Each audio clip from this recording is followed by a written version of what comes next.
Ανακύκλωση. Η Βρωμούπολη και η Καθαρούπολη.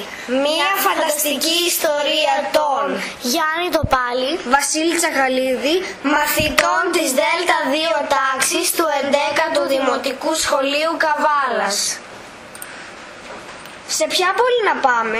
στην Καθαρούπολη. Τι ωραία πόλη, γεμάτη πουλιά. Ας πάμε και στη Βρωμούπολη για να δούμε πώς είναι και εκεί. Τι χάλια πόλη, γεμάτη σκουπίδια. Ας φύγουμε γρήγορα. Πάμε να καθαρίσουμε τη Βρωμούπολη. Εντάξει. Είμαστε πολύ γρήγοροι, τα καθαρίσαμε όλα. Ναι, είναι και πολύ όμορφα. Φωνές.